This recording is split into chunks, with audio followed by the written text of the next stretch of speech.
بدکاری کے دروازے بند کر دیں گے.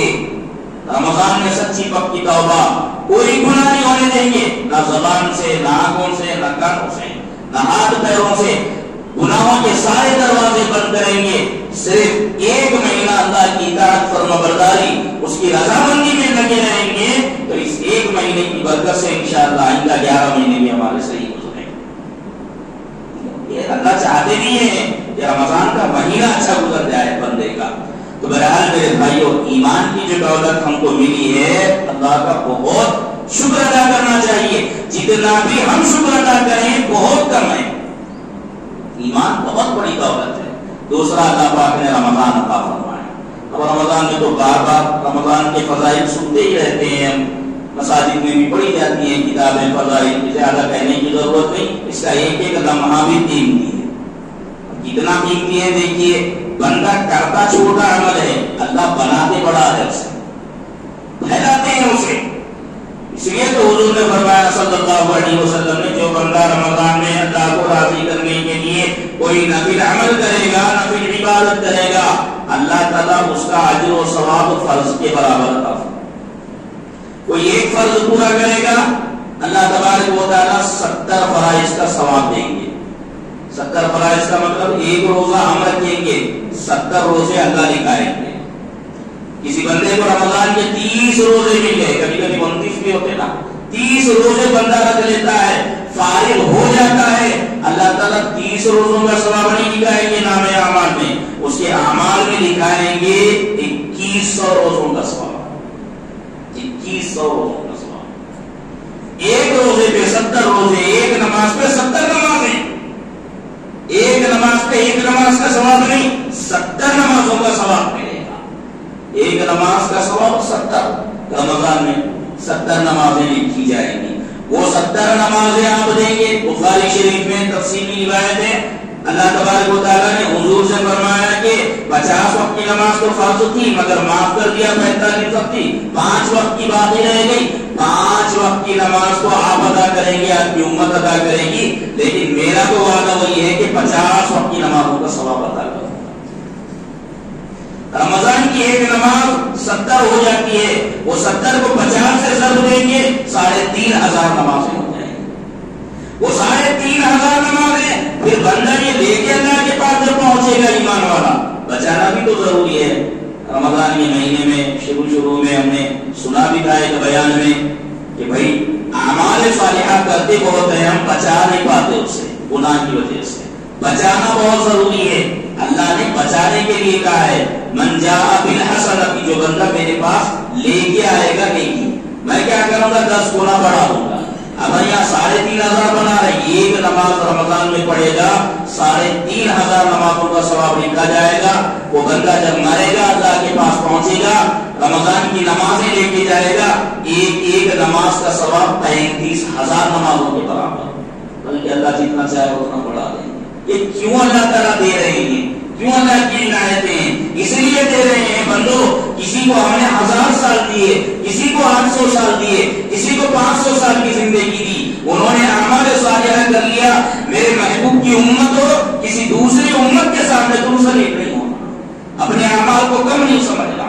اللہ نے یہ رمضان کا مہینہ عطا فرمایا، شب قدر عطا فرمایا، تو بہرحال اس میں اعمال میں اضافہ کیا جاتا ہے.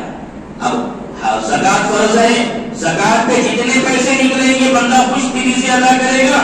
ایک ایک روپیے کا ثواب اللہ تعالیٰ جو عطا فرمائیں گے وہ 70 روپیوں کے برابر ہوگا. کوئی 1000 زکات میں نکالے گا 70000 روپے نکالنے کا ثواب ملے گا. 1,00,000 روپے نکالے گا 70 لاکھ روپے. کوئی 1 کروڑ نکالے گا 70 کروڑ اللہ کے راستے میں خرچ کرنے کا اسے ثواب ملے گا.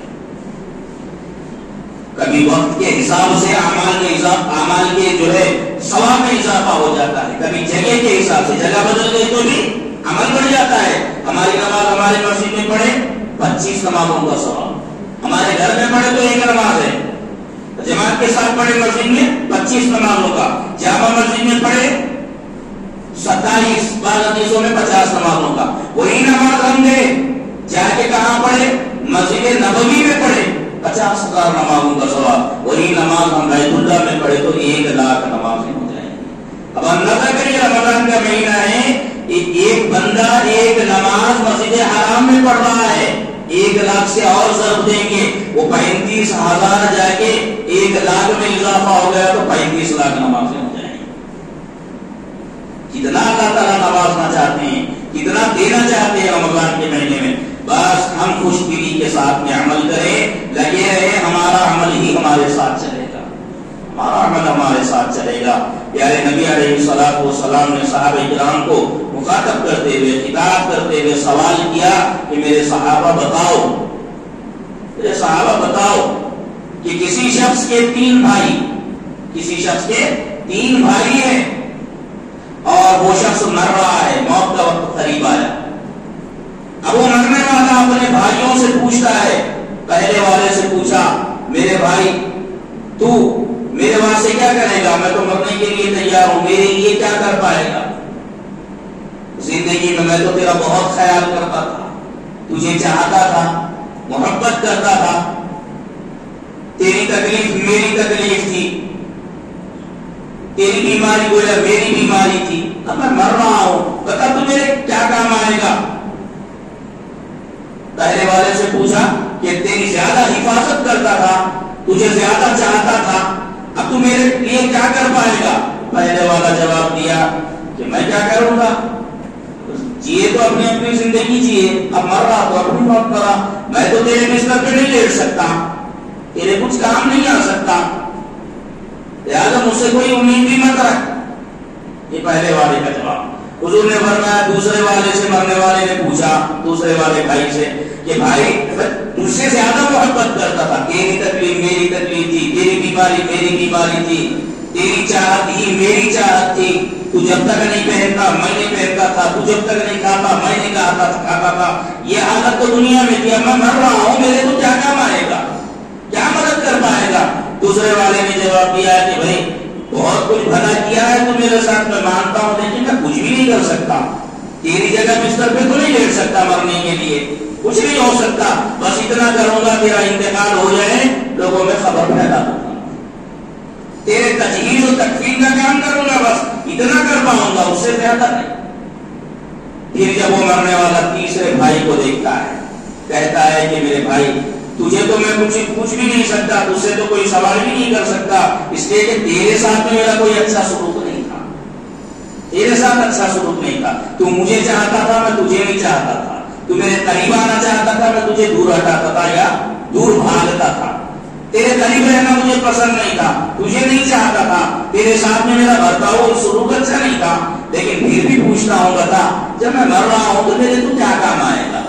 تیسرے والے بھائی نے جواب دیا کہ بھائی تو میرا بھائی ہے، میرے ساتھ میں تیرا سلوک بہت برا تھا، لیکن اس کے باوجود تو میرا بھائی ہے، میں برابر تیری مدد کروں گا، مرتے وقت میں بھی تیرے ساتھ میں رہوں گا، تو فکر مت کر، جب جنازہ اٹھایا گیا ساتھ میں چلوں گا، تو فکر مت کر، قبر میں جائے گا تیرے ساتھ میں آؤں گا، تو فکر مت کر، میدان محشر میں تیرے ساتھ میں چلوں گا، تو فکر مت کر، یہاں تک کہ تجھے جنت میں داخل ہو جائے جب تک تیرا ساتھ دوں گا، تو فکر مت کر۔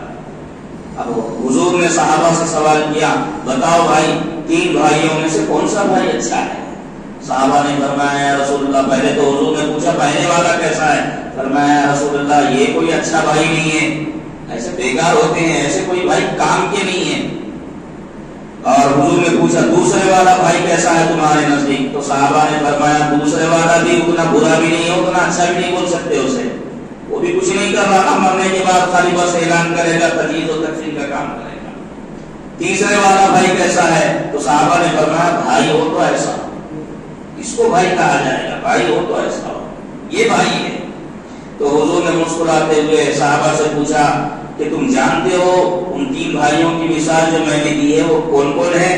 صحابہ نے فرمایا اللہ و رسولہ اعلم، اللہ اس کے رسول بہتر جانتے ہیں، آپ ہی بتا دیجئے۔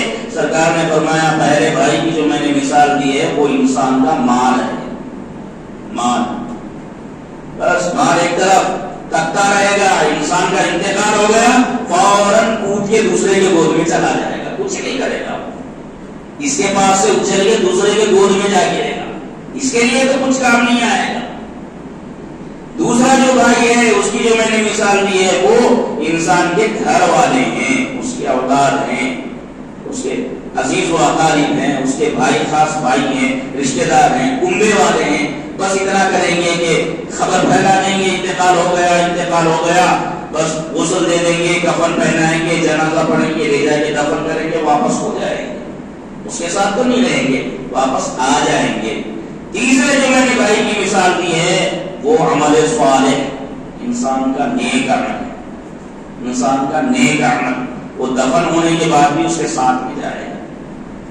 تو تم اپنے بھائی کو خوبصورت حسن سلوک کے ساتھ میں رکھو، عمل صالح کو، اس لیے کہ حضور نے اسی لیے فرمایا کہ نیکیوں میں جلدی کرو، بادروا بالاعمال الصالح، عمل صالح میں جلدی کرو، بادروا، جلدی جلدی کرو، تاخیر مت کرو۔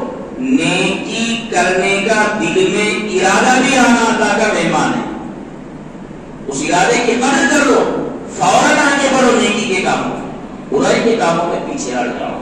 تو بہرحال میرے بھائیوں، رمضان کا مہینہ نیکی بتانے کا مہینہ ہے۔ ایک حدیث میں حضور نے فرمایا رمضان کے مہینے میں اللہ کو اپنی نیکی بتاؤ، اللہ کو نیکی بتاؤ، یہ نیکی بتانے کا مہینہ ہے۔ ہم کریں گے چھوٹا عمل، اللہ تعالیٰ اس کو بڑھائیں گے، اس کو بڑھائیں گے۔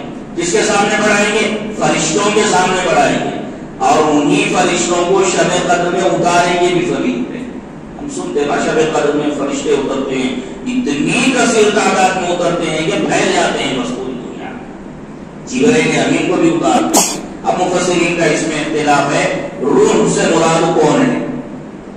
سورہ قدر میں روح سے مراد کون ہے؟ یا تو جبرائیل امین جو روح القدس کو کہا گیا وہ ہے، اور بعض مفسرین نے لکھا ہے خصوصیت کے ساتھ، مفتی اعظم مفتی شفیع صاحب رحمۃ اللہ علیہ نے بھی لکھا ہے تفسیر میں، اور روح سے مراد ایک ایسا فرشتہ ہے جو جبرائیل سے بھی بڑا ہے، وہ اتارا جاتا ہے زمین میں۔ بہرحال اقوال مفسرین کے مختلف ہیں، جو کوئی بھی ہو خوب کثیر تعداد میں فرشتے اترتے ہیں شب قدر میں۔ اور شب قدر مختصر بتاؤں، شب قدر رمضان کے مہینے میں، رمضان کے مہینے کے آخری عشرے میں، آخری عشرے میں بھی مختصر کریں آپ تو طاق راتوں میں، حضور نے فرمایا اس کو تلاش کرو طاق راتوں میں، 21، 23، 25، 27، 29۔ ہمارے پاس ایک مزاج بن گیا، 27 کو جاگ لیں، 27 کے بعد جمع ہو جائے، باقی جا کے غفلت کی نیند سو جائے۔ اللہ تعالیٰ نے شب قدر کو چھپایا اس لیے تاکہ بندے غفلت دور کر لیں، پورا مہینہ جان کے گزار دیں شب قدر کے لیے۔ وہ نہیں ہو سکتا تو آخری عشرہ تو کر لیں۔ جو بندے اعتکاف کر لیتے ہیں ان کو تو وہ شب قدر نصیب ہو ہی جاتی ہے، کیونکہ وہ سوئے ہوئے ہونے کی حالت میں ہی عبادت میں۔ کسی کے لیے ویسا ثواب نہیں، نماز پڑھنے والا جب تک نماز پڑھے گا تبھی تک وہ عبادت میں، ذکر کرنے والا جب تک کرے گا تبھی تک ہی عبادت میں، لیکن معتکف مسجد میں آرام بھی کر رہا ہے تو بھی عبادت میں۔ کیوں چھوڑ دیا؟ دنیا چھوڑ کے آیا، دنیا چھوڑ کے آنا، خلوت اختیار کرنا، دنیا چھوڑ کے آنا، اللہ سے تعلق کو جوڑنا، یہ اللہ کو بہت پسند ہے۔ وہی آنے سے پہلے غار ہرا میں بھی حضور یہ کیا کرتے تھے، غار ہرا میں خلوت نشین ہوتے تھے، خلوت اختیار کرتے تھے۔ اور پھر پیارے نبی علیہ الصلوۃ والسلام کی مبارک سنت، کبھی آپ چھوڑے نہیں مدینے کی زندگی میں، تو کبھی نہیں چھوڑے، مسجد نبوی میں ہر سال رمضان میں اعتکاف کیا کرتے تھے۔ بعض روایات سے پتہ چلتا ہے کہ ایک مہینہ تو آپ پورے مہینے کا، ایک سال تو آپ پورے مہینے کا ہی اعتکاف فرمائیں شب قدر کی تلاش۔ صحابہ کو فرمایا کہ آخری عشرے میں۔ پھر ایک مرتبہ آپ صلی اللہ علیہ وسلم نے فرمایا بخاری کی روایت میں، شب قدر کو طاق راتوں میں تلاش کرو۔ یہ کوئی خاص ایک رات میں نہیں ہوتی کہ 21 میں ہے تو 21 میں 6، 25 میں ہے تو 25 میں 6، یہ گھومتی رہتی ہے۔ اس کو تلاش کرنے کے لیے نمبر 1 بہت سستا سودا ہے، ہم اعتکاف کر لیں۔ اعتکاف کرنے والے کو شب قدر مل جائے گی۔ اعتکاف کرنے والا نیکیوں میں رہے گا، گناہوں سے دور رہے گا، گناہوں سے بچا رہے گا، دنیا سے کٹ کے اللہ کے در میں پڑا ہوا رہے گا، اللہ کے گھر میں پڑا ہوا رہے گا۔ اور اسی طرح سے باہر والے جتنے نیک اعمال کریں گے اس کا ثواب بھی معتکف کو ملتا رہے گا برابر۔ باہر والوں کا اعمال کا ثواب معتکف کو ملتا رہے گا، معمولی بات نہیں ہے۔ ان ثواب کے علاوہ حضور نے فرمایا جو بندہ 10 دن کا سنت اعتکاف کر لیتا ہے 2 حج 2 عمروں کا ثواب۔ بیہقی کی روایت ہے یہ، 2 حج اور 2 عمروں کا ثواب اس کو دیا جاتا ہے۔ 10 دن کے اعتکاف میں اتنا سستا سودا ہے کہ آسانی کے ساتھ میں ہم اتنا بڑا ثواب حاصل کر سکتے ہیں۔ جو وہ نہیں کر سکتے نفل اعتکاف کر لیں، نفل جب بھی مسجد میں داخل ہو نفل اعتکاف کی نیت سے اندر داخل ہو، جتنی دیر جتنے گھنٹے مسجد میں رہیں گے اعتکاف میں لکھا جائے تب جو بندہ 24 گھنٹے کا 1 دن کا اعتکاف کرے گا نفل ہوگا، وہ 24 گھنٹے کا 1 دن کا اعتکاف بھی کرے گا، اللہ تعالیٰ اس کے اور جہنم کے درمیان میں اتنی دوری کریں گے، حضور نے فرمایا 3 فرسخ کی دوری ہوگی، 1 فرسخ کی مسافت زمین سے آسمان تک ہے، اس بندے کے اور جہنم کے درمیان میں اللہ دوری فرمائے گے۔ اعتکاف کرنا چاہیے، سنت نہیں کر سکے تو نفل کرنا چاہیے، لیکن ہر بندہ کوشش کریں کہ رمضان آیا تو دوسرا کوئی کام نہیں آخری عشرے میں اعتکاف کروں۔ اللہ کے رسول اعتکاف کی بہت پابندی کی اپنی زندگی میں، اور صحابہ کرام کا مجمع لگا رہتا تھا مسجد نبوی میں اعتکاف کے لیے۔ آخری عشرے کی افضل ترین عبادت وہ اعتکاف ہے، اور بڑا اجر و ثواب ہے۔ نیت کریں، ارادہ کریں، انشاءاللہ ہم نے اس سال ہوا تو اس سال نہیں ہوا تو آئندہ سال جب زندگی اللہ دیں گے برابر ہم سنت 10 دن کا اعتکاف کریں، کر لینا چاہیے۔ بہرحال یہ آخری عشرہ جو شروع ہونے والا ہے، جیسا جیسا رمضان کا وقت گزرتا ہے، وقت گزرنے کے ساتھ میں ایام میں برکت پیدا بڑھ جاتی ہے، اس کی اہمیت بڑھ جاتی ہے، قیمت بڑھ جاتی ہے، رمضان کی اور قیمت دوبارہ ہو جاتی ہے، آخری عشرے میں اور بڑھ جاتی ہے۔ چھوٹے چھوٹے کاموں پہ مغفرت جیسا اللہ تعالیٰ نے رمضان میں کیا ہے، آخری عشرے میں تو اور زیادہ ہوتا ہے۔ کہاں کہاں مغفرت؟ میں نے حدیث پڑھی ہے، بخاری کی حدیث ہے، حضور نے فرمایا من صام رمضان ایمانا واحتسابا غفر له ما تقدم من ذنبه، جو بندہ ایمان کے ساتھ ثواب کی نیت سے رمضان کا روزہ رکھتا ہے، اللہ پچھلے گناہوں کو معاف کر دیتے ہیں، بخش دیتے ہیں۔ من قام رمضان ایمانا واحتسابا غفر له ما تقدم من ذنبه، جو بندہ رمضان کی راتوں میں قیام کرتا ہے، تہجد پڑھتا ہے، تراویح پڑھتا ہے، اوابین پڑھتا ہے، اللہ تعالیٰ پچھلے سارے گناہ اس کے معاف کر دیتے ہیں۔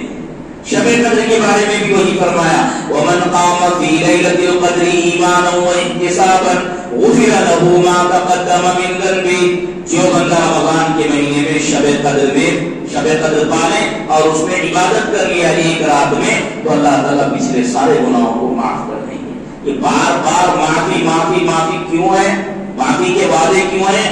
تاکہ بندے کے اندر شوق پیدا ہو جائے، بندو تمہارے نیک اعمال کی وجہ سے تو اللہ گناہوں کو معاف کر دیتا ہے، چھوٹے چھوٹے، تمہارے اندر شوق پیدا ہو اپنے بڑے گناہوں کو بھی معاف کرا، توبہ کے ذریعے سے معاف کرا۔ بڑے بڑے گناہ بغیر توبہ کے معاف نہیں ہوتے، اس میں شرک ہے، شرک سب سے بڑا گناہ ہے، گناہوں میں سب سے بڑا گناہ شرک ہے۔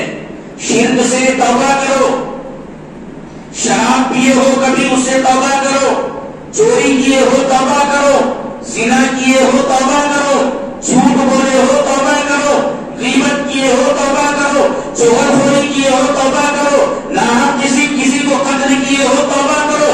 بڑے بڑے گناہوں سے توبہ کروانے کے لیے اللہ تعالیٰ چھوٹے چھوٹے گناہوں کو تو معافی کر دیتا ہے، اور اللہ نے فرمایا بڑے بڑے گناہ سے توبہ کرو، اللہ معاف کرنے والا ہے، غفور رحیم ہے۔ چھوٹے چھوٹے اعمال پہ جب وہ تمہاری چھوٹے گناہوں کی مغفرت کر دیتا ہے، تم سچی پکی توبہ کرو، تمہارے بڑے گناہ بھی معاف کر دے گا، تمہاری زناکاریاں معاف کرے گا، چوریاں معاف کرے گا، ڈکیتیاں معاف کرے گا، جھوٹ بولنا معاف کرے گا۔ لیکن ہاں جہاں تک بندوں سے تمہارے گناہ کا تعلق ہے، کسی کے حق تلفی کیے، کسی کو تھپڑ مار دیے، کسی کو گالی دے دیے، کسی کا مال چھین لیے، کسی کی زمین ہڑپ لیے، اس کا حق اس کو ادا کرنا ہوگا، اس کا حق اس کو لوٹانا ہوگا۔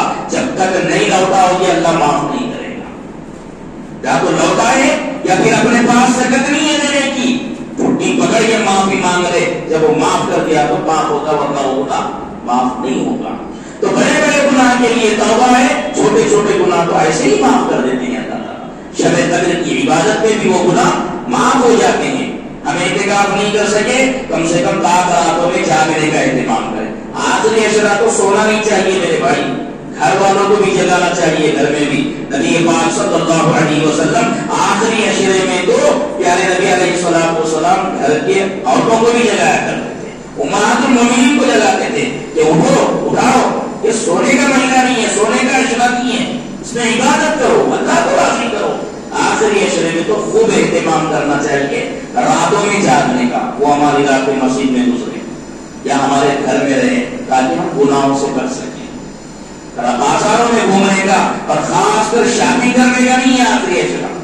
کچھ ضرورت کی چیزیں ہیں تو رمضان سے پہلے ہی خرید لینا، اس کے بعد بھی ضرورت پڑتی ہے انسان کو تو خرید سکتا ہے۔ دن میں جائیں، بے پردگی بھی نہ ہو، عورتوں کی بھیڑ بھاڑ بھی نہ ہو، اپنے عورتوں کو بھی باہر نہ لے جائیں، دوسرے عورتوں پہ بھی ہماری نظر نہ پڑے، دن میں جائیں جلدی سے لے کے آ جائیں۔ رات میں بھی اگر جانے کی ضرورت پڑ گئی کسی کو تو ایسی جگہ جائیں جہاں پہ عورتوں کی بھیڑ بھاڑ نہ ہو، لیکن یہ مہینہ شاپنگ کا مہینہ نہیں ہے۔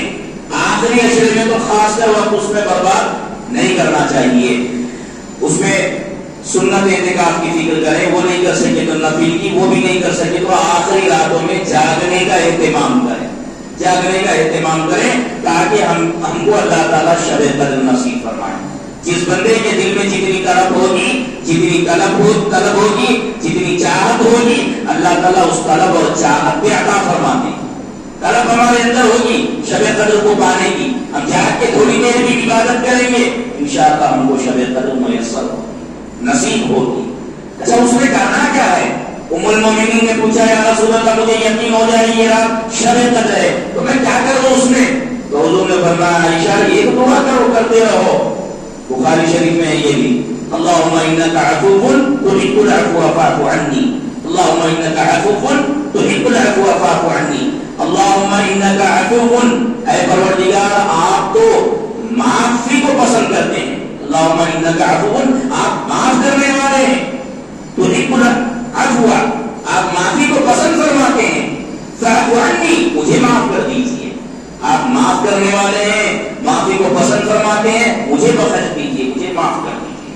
بس یہ صبح شام خاص کر رمضان کے آخری عشرے میں تو خوب اہتمام ہونا، ہر نماز کے بعد اہتمام ہونا، ہر دعا میں اہتمام ہونا۔ ہم دعا نہیں بھی کر رہے ہو، مسجد سے نکلے گھر کو جا رہے ہیں، جانے تک پڑھتے ہوئے جاتے رہنا، اللہم انک عفو تحب العفو فاعف عنی، یہ کرنے کا کام ہے۔ اور پھر بعض علماء نے، بزرگوں نے یہ بھی لکھا ہے کہ بھائی روزانہ آخری عشرے میں روزانہ رات میں ایک 10 روپے عشاء کی نماز کے بعد ایک 10 روپے خیرات کر دو، صدقہ کر دو، اور پھر 2-4 رکعت نفل پڑھ لو اگر سونے کا تقاضا ہو۔ تم اگر 10 روپے صدقہ کرو گے، 5 روپے صدقہ کرو گے، 20 روپے 50 روپے صدقہ کرو گے، وہ رات اگر شب قدر ہوگی تو تم کو شب قدر میں صدقہ کرنے کا ثواب ملے گا۔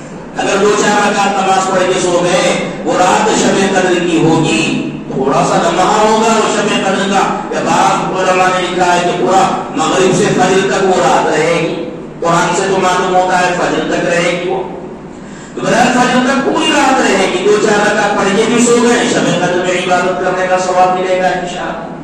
صدقہ کریں، اس میں نماز کا اہتمام کریں، جو 2-4 رکعت، اور جو ہم سے ہو سکے وہ عبادت کریں، تھوڑا سا قرآن پڑھ کے سو جائیں، شب قدر میں قرآن پڑھنے کا ثواب بھی ملے گا۔ بہرحال یہ کرنے کے کام ہے، آخری عشرے میں خوب اہتمام کے ساتھ، خوش دلی کے ساتھ نیکیاں زیادہ سے زیادہ کرتے رہیں، اور خصوصیت کے ساتھ توبہ بہت زیادہ کریں۔ چھوٹے گناہ کو اللہ معاف کریں گی، بڑے گناہ کو بخشوانے کے لیے قرآن نے شرط لگائی ہے، الا ومن تابا، اسی کے بڑے گناہ معاف ہوں گے جس نے توبہ کیا ہے، اللہ نے شرط لگائی ہے۔ توبہ کریں، اپنے گناہوں سے سچی پکی توبہ کریں۔ زندگی کا کیا بھروسہ، کتنے لوگوں کو ہم غور کریں گے، پچھلے سال رمضان میں ملاقات ہوگی، آج وہ قبروں کی آوازیں دیکھیں، آئندہ رمضان ہم کو ملے یا نہ ملے، اس رمضان میں خوب ہم زیادہ سے زیادہ اللہ کو منانے کی، راضی کرنے کی، گناہوں سے توبہ کرنے کی فکر کریں، زیادہ سے زیادہ اللہ رب العالمین کے پاس اپنا مقام بنانے کی کوشش کریں، اپنے دل میں تقوی کو پالنے کی، بڑھانے کی کوشش کریں، اعمال صالحہ میں ہی زیادہ وقت ہمارا گزرے، اس کی فکر کریں۔ اللہ مجھے آپ کو سب کو توفیق عمل عطا فرمائے، اللہ تعالیٰ علم صحیح عمل صالح کی ہم سب کو اور ساری امت کو توفیق عطا فرمائے۔ اللہ رب العالمین ہمارے ساتھ ساتھ سارے امت کی مغفرت کے فیصلے فرمائے۔ تو شریف پڑھ لیجیے، دعا کریں۔